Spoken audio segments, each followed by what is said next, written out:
Recently I had an opportunity to interact with a bunch of really bright MBA students, and these MBA students were currently going through their campus recruitments. Most of them had already been placed, but there were few who were still kind of struggling with GDPIs, okay? Mostly the group discussions.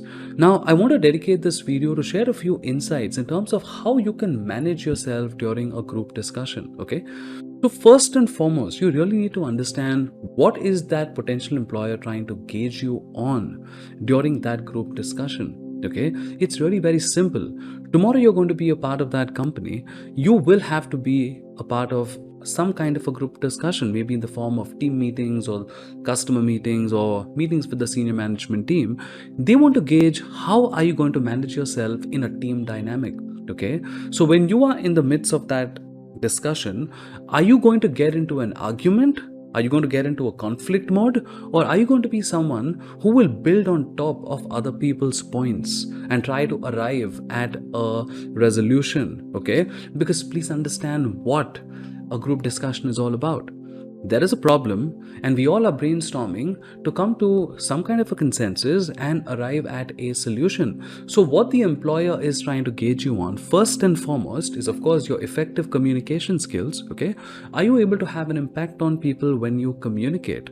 Do you just directly interject, or do you somewhat paraphrase, you agree with the other person's point of view, and then you build on top of it? Okay, that makes all the difference. It's not about who's right and who's wrong. Okay, because when you do these things, the potential employer is able to read between the lines. Certain personality traits are being demonstrated which you may or may not be aware of. Okay, your problem solving skills are becoming very obvious because you're trying to find a solution. You're really trying to probe, you're trying to get to the depth of that problem, and together you're trying to find a solution. Okay, so it's not an argument, definitely not an argument.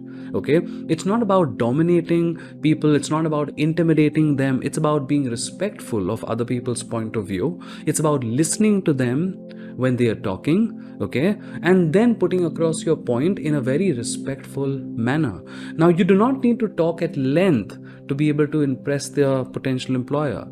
Just a few seconds, if you're able to demonstrate all of these traits, you will qualify for that interview. Okay, so it's very simple.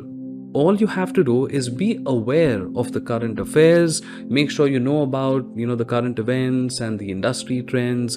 Be somewhat prepared with a few talking points. It's not rocket science. Okay, and based on what other people are saying, you can build on top of it, but don't try to make it sound as though they are wrong and you are right. That is not the point of that group discussion. Okay, so I hope this was really helpful. If you have any thoughts, any comments, just feel free to share that in the comment box below. I would love to hear from you.